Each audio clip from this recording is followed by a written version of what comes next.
Saudi அரேபியாவுக்குள்ள இந்தியர்களோ இல்ல வேற நாட்டை சேர்ந்தவங்களோ போய் வேலை பார்க்கணும் அப்படின்னா கஃபாலா அப்படிங்கிற ஒரு நடைமுறையை அவங்க பின்பற்றணும். கிட்டத்தட்ட இது ஒரு விதிமுறைன்னு கூட நம்ம சொல்லலாம். ஆனால் இந்த விதிமுறைகள் எல்லாம் தொழிலாளர்களுக்கு விரோதமாக இருக்கிறதாக பல ஆண்டுகளாக குற்றச்சாட்டு வச்சுக்கிட்டே இருந்தாங்க. இதையடுத்து 2021 இந்த கஃபாலா சிஸ்டத்தை பாதியாக குறைச்சாங்க, பாதி மாற்றங்கள் கொண்டு வந்தாங்க.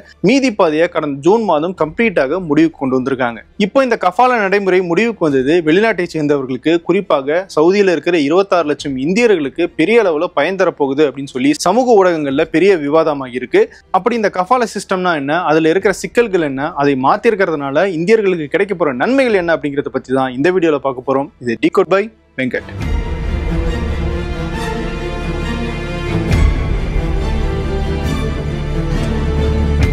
ஆச்சி அதிரசமா விடுங்க, கையில தட்டி சூடான எண்ணெயில பொரிச்சா அதிரசம் ரெடி.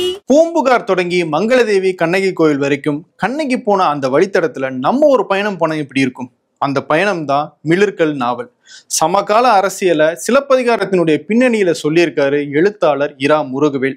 அவருடைய அந்த நாவலை விகடன் பிளேல நீங்க ஆடியோ பாட்காஸ்டாக கேட்கலாம்.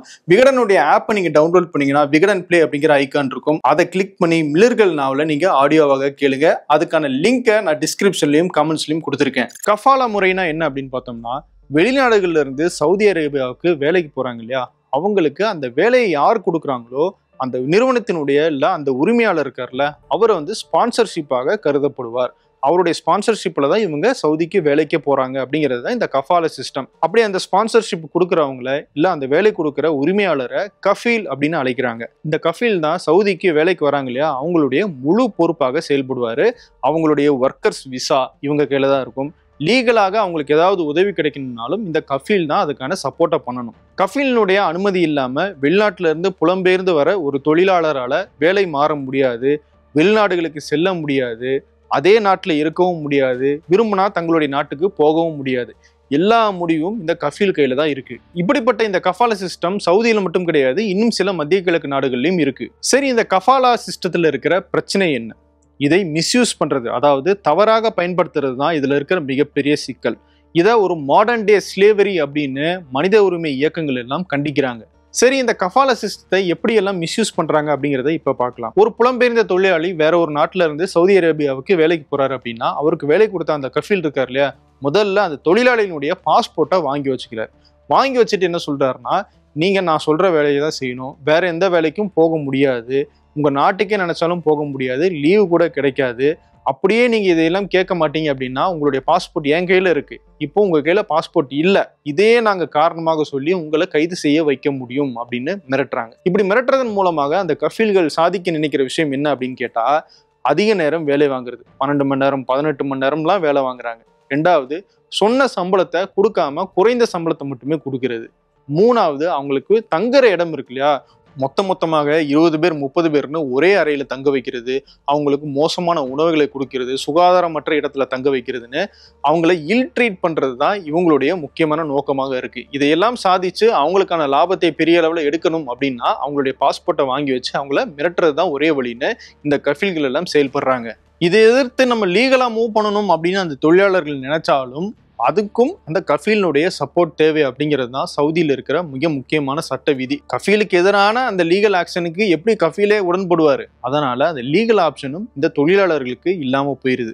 ஒரு கட்டத்துல என்ன செய்யறதுன்னு தெரியாது இந்த தொழிலாளர்களும் வேற வழியே இல்லாம இந்த கஃபீல்கிட்ட மோசமான நிலைமையில வேலை பார்த்துட்டு தான் இருக்காங்க. தமிழ்நாட்டுல பல்வேறு ஊர்கள்ல, குறிப்பா டெல்டா மாவட்டங்கள்ல இருந்து நிறைய பேர் சவுதி மற்றும் மத்திய கிழக்கு நாடுகளுக்கு எல்லாம் போறாங்க. அவங்க எல்லாம் குடும்பத்துல இருக்கிற கஷ்டத்துக்காக அதிக அளவுல போறாங்க. மீனா கடன் இருக்கும், கடன் இருந்தாலும் அந்த கடனை அடைக்கிறதுக்கு இன்னொரு கடன் வாங்கி நம்ம சவுதிக்கு போய் வேலை பார்ப்போம், அங்க நிறைய சம்பாதிக்கலாம், அந்த பணத்தை வச்சு நம்ம இங்க இருக்கிற கடனையும் சரி சவுதிக்கு போறதுக்காக வாங்கின கடனையும் சரி அடைச்சிடலாம் அப்படிங்கிற நம்பிக்கையோட போறாங்க.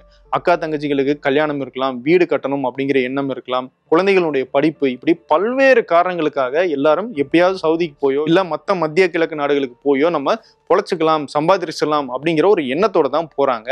அப்படி போனவங்களுக்கு இப்படி ஒரு கஃபீல் கிட்ட போய் மாட்டிக்கிட்டோமே, இப்போ நமக்கு சம்பளமும் கிடைக்காது, இல்ல நம்மள திரும்பி அனுப்பிட்டாங்க அப்படின்னா வாங்கின கடனை யார் அடைக்கிறது? அப்படிங்கிற ஒரு கேள்வி அவங்களுடைய மனசுல எழுது. அதனால அவங்க என்ன சம்பளம் கொடுக்குறாங்களோ அட்லீஸ்ட் அதுவாது நமக்கு கிடைக்கட்டும், அதை வச்சுக்கிட்டாவது நம்மளுடைய வாழ்க்கையை ஓட்டலாம் அப்படிங்கிற எண்ணத்தோட நிறைய பேர் அங்கே சிக்கி தவிக்கிறாங்க. சரி, சவுதிக்கு போற எல்லா தொழிலாளர்களும் இப்படிப்பட்ட கஃபீல்கள்கிட்ட போய் மாட்டுறாங்களா, எல்லா கஃபீல்களும் இப்படி செயல்படுறாங்களா அப்படின்னு கேட்டா எல்லாருமே நம்ம சொல்லிட முடியாது. ஒரு சிலர் இதை தவறாக மிஸ்யூஸ் பண்றாங்க அப்படிங்கிறது தான் இந்த கஃபாலா சிஸ்டத்துல இருக்கிற மிகப்பெரிய குறைபாடு. இந்த கஃபாலா சிஸ்டம் எப்படி மிஸ்யூஸ் பண்ணப்படுது அப்படிங்கிறதுக்கு இன்னொரு உதாரணம் ஆடு ஜீவிதம் அப்படிங்கிற திரைப்படம் தான். சமீபத்துல நடிகர் பிருத்திவிராஜ் நடிச்சு இந்த படம் வெளியாகி இருந்தது. மிகப்பெரிய வரவேற்பை இந்த படம் பெற்று இருந்துச்சு. காரணம், இது ஆடு ஜீவிதம் அப்படிங்கிற ஒரு நாவலை தழுவி எழுதப்பட்டது. மலையாளத்துல பென்யாமின் அப்படிங்கிறவர் தான் இதை எழுதியிருந்தாரு. அவருடைய பர்சனல் வாழ்க்கையில ஏற்பட்ட அனுபவங்கள் தான் இந்த புக்காக வெளியாகி இருந்துச்சு. நஜீப் அப்படிங்கிற ஒரு இளைஞர் சவுதிக்கு போறதாக தான் அவர் இந்த புக்கை எழுதுறாரு. அந்த நஜீப் சவுதிக்கு போற காரணம் என்ன அப்படின்னா, தன்னுடைய வாழ்க்கையில இருக்கிற கஷ்டங்கள், கடன்கள் இதையெல்லாம் தீர்க்கணும் அப்படிங்கிறதுக்காக தான் சவுதிக்கு போறாரு.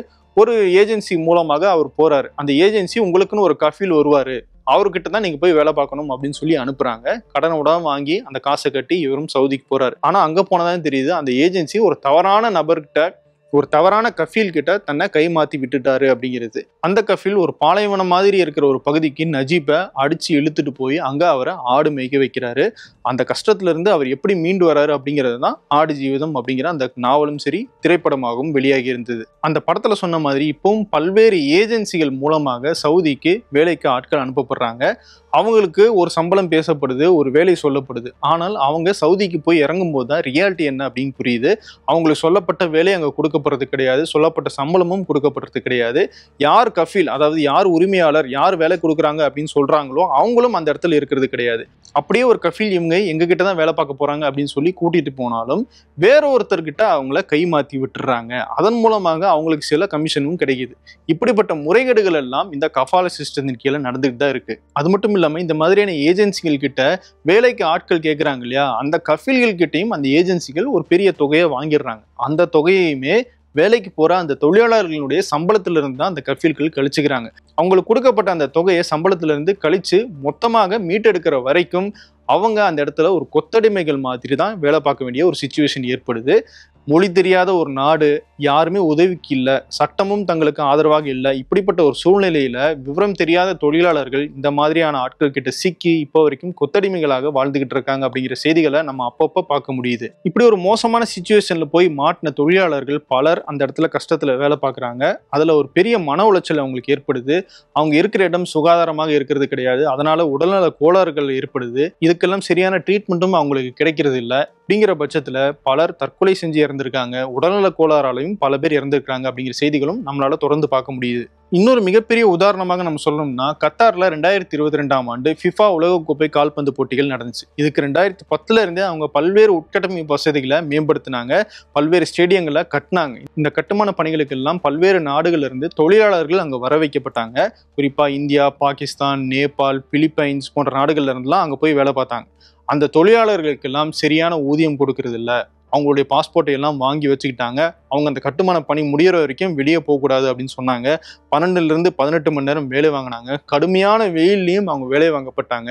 அதுல பல்வேறு நபர்களுடைய உயிர்கள் போச்சு. கிட்டத்தட்ட அந்த முக்கியமான ஃபுட்பால் ஸ்டேடியம் கட்டினாங்க. அந்த ஸ்டேடியம் கட்டினதுல மட்டும் கிட்டத்தட்ட 37 பேர் உயிரிழந்திருக்கிறதாக இப்போ வரைக்கும் தகவல் இருக்கு. அதுபோக இந்த கட்டுமான பணிகள் தொடங்கிய 2010 இருந்து 2022 வரைக்கும் புலம்பெயர்ந்த தொழிலாளர்கள் கத்தார்ல மட்டும் கிட்டத்தட்ட 6000 பேர் இறந்திருக்கிறதாகவும் தகவல் இருக்கு. இதெல்லாம் சர்வதேச அரங்கில் கத்தாருக்கு ஒரு அவப்பெயரை ஏற்படுத்துது, ஒரு அழுத்தம் வருது. அதனால அவங்க சில சட்டங்களை மாத்துறாங்க, லேபர் லாஸ் எல்லாம் கொண்டு வராங்க.